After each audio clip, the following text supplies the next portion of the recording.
Last 40-50 বছর ধরে আমরা দেখে গেছি সবসময় একটা ভিকটিম কার্ড খেলা, সবসময় সেন্ট্রালের সঙ্গে একটা কিছু প্রবলেম ঝগড়া, তাতে সব থেকে যদি কারো ক্ষতি হয়ে থাকে সেটা হলো এখানকার মানুষদের। এবারে ইলেকশনটা তথাকথিত বা প্রথাগত ইলেকশন নয়, তার একটাই কারণ যে আমাদের পুরো বাংলার সমাজ তথা আমাদের সিভিলাইজেশনের কাছে এটা এমন একটা মোমেন্ট যে এই মোমেন্টটা যদি আমরা ক্যাপচার না করতে পারি, এখান থেকে আমরা দেখেছি যে আমরা 34 বছর আর লাস্ট 15 বছরে কোথায় এসে পৌঁছেছি এবং এখান থেকে আর ফিরে আসার জায়গা নেই। আমার এখনো মনে আছে যখন মোদিজি এসেছিলেন সিলিকন ভ্যালিতে, আমাদের ফেসবুকের হেডকোয়ার্টারে প্যালো অল্টোতে একটা প্রোগ্রাম হয়েছিল, সেখানে মোদিজিকে এই প্রশ্নটা করা হয়েছিল। মোদিজি বলেছিলেন একটা ট্রেন যখন চলে সেই ট্রেনটাকে যখন ঘোরানো হয় একটু সময় লাগে ট্রেনের, বাট আমরা সেই ট্রেনটাকে ঘোরাবো সেটা ছিল ভারতবর্ষের পরিপ্রেক্ষিতে এবং আমরা তারপর উল্টো দিকে এগোতে থাকবো, যেটা হলো উন্নতির দিকে। বাংলার ক্ষেত্রেও আজকে আমরা এমন একটা পয়েন্টে এসে দাঁড়িয়েছি যে এখান থেকে ট্রেনটাকে এটাই আমাদের শেষ সুযোগ ঘোরানোর।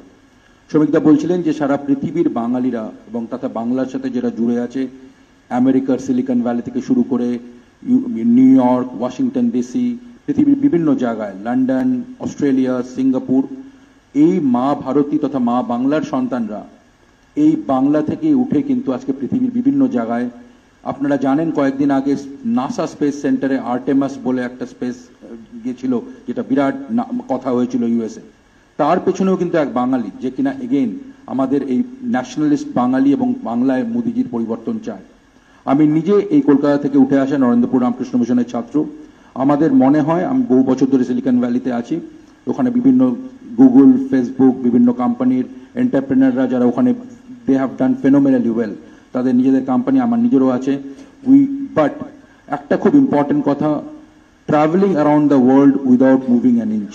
আপনি পৃথিবীর যেখানেই থাকুন, যত ভালোই করুন, আমি জাতি হিসাবে বাঙালি, আরো দৃঢ়ভাবে বললে বাঙালি হিন্দু। আমার নিজের যেমন জিউসদের কাছে ইসরায়েল, সেরকম বাঙালিদের কাছে পশ্চিমবঙ্গ। আমার নিজের জায়গা যদি না থাকে, আমার কোনো অস্তিত্ব নেই যে আমি পৃথিবীতে কত ভালো করছি। আমাদের মনে হয়েছে আমরা এমন একটা সময়ের সামনে আছি যে আমরা আইদার একটা সাকসেসফুল বা উইনিং রেসের বা উইনিং হিস্ট্রির পার্ট হব, or will be part of a failed race. এই জায়গা থেকে দাঁড়িয়ে আপনারা দেখতে পাচ্ছেন কারো সময় এখন রাত্র মাঝরাত, কারো অলমোস্ট রাত্র 10টা-11টা বাজে, কারো দুপুর। তারা সবাই এই কারণেই জয়েন করেছে। তারা দেখেছে, তারা বিদেশে থাকে, তারা দেখেছে মোদিজির নেতৃত্বে আজকে ভারতীয় পাসপোর্ট কোথায় গিয়ে পৌঁছেছে। তাদের একটাই দুঃখ যে বাঙালি এত ভালো করলেও বাংলা কোথায় আছে, এবং বাংলাকে যদি আজকে সেই জায়গায় নিয়ে আসতে হয়, এই হলো আমাদের মোমেন্ট, যেতে ঠিক জায়গায় ভোট দিয়ে মোদিজির নেতৃত্বে যে বিজেপি সরকার সেন্ট্রালে আছে, বাংলা আর সেন্ট্রাল যে সারা বছর সারা লাস্ট 40-50 বছর ধরে আমরা দেখে গেছি সবসময় একটা ভিকটিম কার্ড খেলা, সবসময় সেন্ট্রালের সঙ্গে একটা কিছু প্রবলেম ঝগড়া, তাতে সব থেকে যদি কারো ক্ষতি হয়ে থাকে সেটা হলো এখানকার মানুষদের। প্রবাসী বাঙালিরা সারা পৃথিবী থেকে জুড়েছে, তারা সবাই চায় ইনভেস্ট করতে, তাদের নেওয়ার কিছু নেই, তাদের দেওয়ার আছে। তারা এখানে নতুন কোম্পানি খুলতে চায়, তারা এখানে মেন্টরশিপ করতে চায়। এখানকার এআই, আজকে আমরা সবাই জানি এআই কোথায় পৌঁছচ্ছে, the entire world is going to transform. বেঙ্গলের বাচ্চারা, বেঙ্গলের এখানকার নতুন কিডসরা কি করে ওটাকে ম্যাক্সিমাইজ করবে? তাদের স্বপ্ন কেন শুধু আটকে থাকবে যে লক্ষ্মীর ভান্ডারে? কেন তারা ভাববে না যে কালকে আমরা বাইরেও পৌঁছবো, ভ্যালিতে যাব, উইল ডু গ্রেট, যেটা বাকিরা করছে? এবং everyone is vested and want to do, but যদি সঠিক গভর্নমেন্ট না আসে, কারোর কনফিডেন্স নেই। আমরা আশা করি আপনারা সবাই শুনছেন, দেখছেন, সারা পৃথিবীর বাঙালিরা আজকে জুড়েছে, আপনাদের যা প্রশ্ন করবেন আমরা সবাই আশা করি বাংলা আবার জগত সবাই শ্রেষ্ঠ আসন হবে। আমি সিলিকন ভ্যালিতে থাকি। সিলিকন ভ্যালিতে প্রায় 40টা দুর্গাপুজো হয়। সেখানে আপনি ধরুন new York, new jersey, Dallas, বাঙালি আনার এক নিখাদেরও এক কোনো পয়েন্টেরও কোনো কম বাঙালি আমরা নই পৃথিবীর যেখানেই থাকি। সব থেকে ভালো কথা যে বাংলা আপনি ছাড়তে পারেন, বাট বাংলা আপনাকে কখনো ছাড়ে না। সেই জায়গা থেকেই আপনি সেই দেখতে পাচ্ছেন যে কারো কারো এখন মাঝরাত 2:30টাও হবে, তারাও রাতে, এটা কিন্তু উইকডেজ, উইকেন্ড নয়, অফিস যেতে হবে। আপনারা জানেন বিদেশে জীবনযাত্রা কিরকম হয়। তার বাইরে দাঁড়িয়ে আজকে সবাই এখানে জয়েন করেছে এক জন্যই, বাংলার প্রতি ভালোবাসা আর বিজেপির প্রতি বিশ্বাস।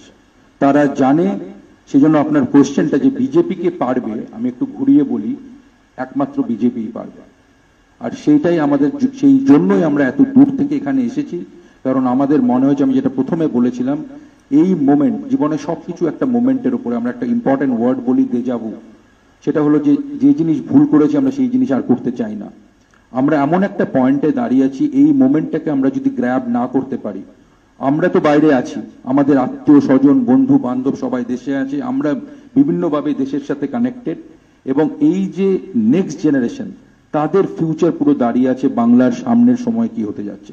তো ইয়েস, আমাদের কমপ্লিট ট্রাস্ট বিজেপির ওপরে, কমপ্লিট ট্রাস্ট মোদিজির ওপরে, এবং যেখানে মোদিজি আছেন, যিনি ভারতবর্ষকে, ভারত মাতাকে কোথায় নিয়ে যাচ্ছে, বাংলা মা, ইটস এ লং ওভার ডিউ। Enough of appeasement politics, enough of killing industries, enough of all kind of insecurity. আমাদের এখানকার কমপ্লিট ডেমোগ্রাফি চেঞ্জ হচ্ছে, দ্যাটস নট রাইট। সবাই আমরা সেই আশায় আছি। হ্যাঁ, রত্নেশ্বর মেরিল্যান্ড থেকে, প্লিজ রত্নেশ্বর। আমি এটা উত্তর দিতে চাই, উনি যে প্রশ্নটা করলেন যে বিজেপি এলে সেই আশাটা পূরণ হবে কিনা, তো আমি ওনাকে কিছু তথ্য দিয়ে দিতে চাই। সেটা হচ্ছে গুজরাট, উত্তরপ্রদেশ এবং আসাম, এই তিনটে রাজ্যেই বিজেপি সরকার আছে, এবং ভারতবর্ষের সেমিকন্ডাক্টর হাব আজকে কিন্তু প্রথম গুজরাট তৈরি করতে পেরেছে।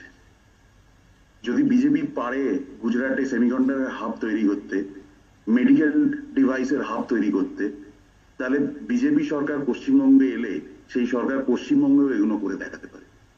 যে উত্তরপ্রদেশে 2017-র আগে কেউ ভাবতে পারতো না যে ওখানে অ্যামাজনের ডেটা সেন্টার হবে, কেউ ভাবতে পারতো না ওখানে স্যামসাং এর মোবাইল ম্যানুফ্যাকচারিং হাব হবে, কেউ ভাবতে পারতো না ওখানে অ্যাপেলের ম্যানুফ্যাকচারিং হাব হবে। সেই উত্তরপ্রদেশে যোগী আদিত্যনাথ আজকে এগুলো করে দেখিয়েছেন। ফক্সকন আজকে উত্তরপ্রদেশে তাদের সেমিকন্ডাক্টর চিপ ম্যানুফ্যাকচারিং হাব করতে পেরেছে। তো বিজেপি যদি ওই রাজ্যগুলোতে করতে পারে, আমি আশা করি বিজেপি সরকার পশ্চিমবঙ্গে আসলে পশ্চিমবঙ্গেও এগুলো হবে, এবং পশ্চিমবঙ্গে এগুলো দরকার, কেন পশ্চিমবঙ্গের প্রচুর ট্যালেন্ট। আমার চেনা পরিচিত অনেক ইঞ্জিনিয়ার তারা ওইখানে কাজ করছে। তো পশ্চিমবঙ্গেও নিশ্চয়ই বিজেপি সরকার এলে এই ইন্ডাস্ট্রিগুলো করবে এবং বাঙালিরা ওইখানে কাজ করবে। ধন্যবাদ। আর যদি তোমাদের মধ্যে কারো বলার থেকে প্লিজ নাম বলে, কোথা থেকে লোকেশন বলে। একটা কথা বলতে চাই, আমি সীমাদ্রি বলছি সিলিকন ভ্যালি থেকে। উনি যে কথাটা বললেন, আমাদের পশ্চিমবঙ্গে তো সবই ছিল, থেকেও সব নষ্ট হয়ে গেল। সুতরাং মানে নতুন করে যতটা তৈরি করতে হবে, পুরনো জিনিসকেও আমরা সুপ্রতিষ্ঠিত করতে পারি, সেখানেও অনেকটা আমরা মানে নতুন ভাবে আমরা সেই পুরনোকে ফিরিয়ে আনতে পারবো। উত্তরপ্রদেশে যেখানে রত্নেশ্বর বাবু বললেন যে নতুন করে হয়েছে, আমাদের নতুন তো করে করতেও পারি, কিন্তু পুরনো জিনিস যদি ফিরিয়ে আনতে পারি অনেকটাই আমাদের তাতে ইমপ্রুভমেন্ট হবে। ধন্যবাদ। আমি লন্ডন থেকে বলছি, আমি কন্ট্রিবিউট। আপনারা যা সবকিছু বললেন, ইন্ডাস্ট্রিয়ালাইজেশন ইত্যাদি, সেটা অফকোর্স ইম্পর্টেন্ট, কিন্তু একটা জিনিস মনে রাখবেন যে while political will etc. is important, সেটা প্রচন্ড ইম্পর্টেন্ট ইন্ডাস্ট্রিয়ালাইজেশনের জন্য, one of the things that is more than that important is law and order. আজকে বিদেশে বসে যখন আনন্দবাজার পড়ি বা বাংলা নিউজ পেপার পড়ি, তখন যেসব ঘটনাগুলো শুনি বা দেখি বা পড়ি, সেগুলো তো ভয়ঙ্কর। মানে আপনারা আমার চেয়ে হয়তো বেটার জানেন যে লিটানি অফ ইস্যুস যেগুলো আজকে কলকাতা এবং পশ্চিমবঙ্গে হচ্ছে। এবং আপনার প্রশ্নের উত্তরে যে can BJP do it, answer is কি আমরা উত্তরপ্রদেশকে জানতাম অ্যাজ অলমোস্ট আ মাফিয়া হাব, সেটা আজকে ভেরি সেফ। আমার বন্ধুরা যারা যাদের বাড়ি এলাহাবাদ বা লখনৌ, তারা আজকে বলে যে উত্তরপ্রদেশে তারা they feel safe going back to Uttar Pradesh. So BJP government has transformed what used to be mafia raj into a stable and law and order state. সেটা যদি উত্তরপ্রদেশে করতে পারে, তাহলে নিশ্চয়ই তারা ওয়েস্ট বেঙ্গল করতে পারে, এবং we hopefully will not see any more RG courts and others. That's all. Thank you. Sir, I would like to ask a question. Devapam Paulia from ANI, sir. Sir, like you were talking, what exactly do you want from this BJP if the BJP comes to power? And secondly, sir was also talking about law and order. So what issue they should work in Bengal, do you think, sir? Yeah, I mean, both the things are so pertinent, right? When it comes to investment industry right now, what my friend was telling, right? This happened to be the epicenter of industry one point of time. This current government or the other government for the 34 years has completely messed it up, right? People had to leave.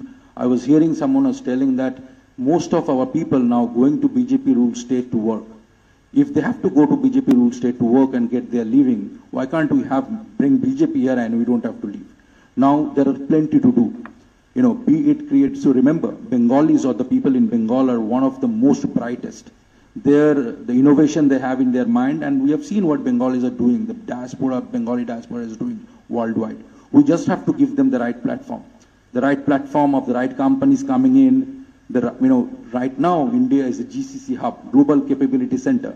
You go to Hyderabad, you go to Bangalore, you'll find HSBCs of the world, UHGs of the world, everyone has their offices, Wells Fargo's of the office. How many we have in Calcutta? Nothing. You need to bring the right kind of platform. You need to ensure that the universities here is rightly aligned with world is going. Remember, we are in a zone right now where the entire technology is transforming, getting into the agents from the AI side of things. How do you ensure our kids do not miss it out?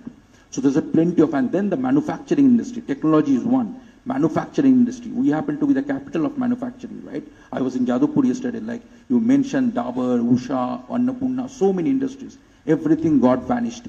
We have to bring, so many people can get jobs. So that's one. Security.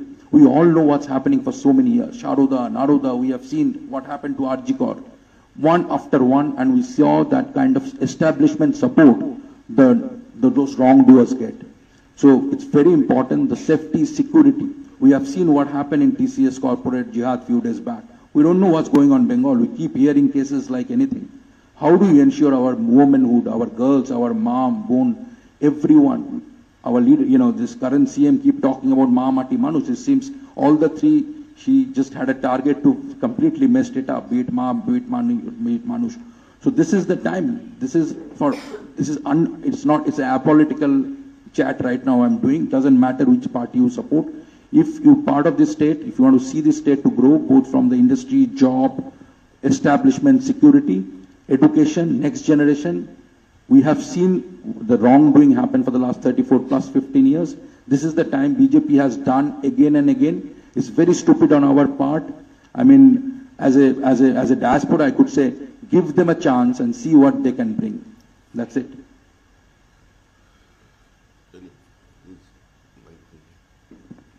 Just to add to that, this is Rajashree from Australia, and just to add to that, so now there is এখন potentialটা নেই with the Australia-India free trade agreement. The opportunities have actually opened up. The barriers of entry যেগুলো আগে ছিল, they have been removed. Now this is the time to act. I was just looking at some stats just then, where I could see that 4.5 billion is imported from India and 16.11 billion is exported from Australia to India. It should be the other way around, and majority of those imports are coming from other states other than Bengal. So this is a time when we should grab those opportunities and just make the most of it.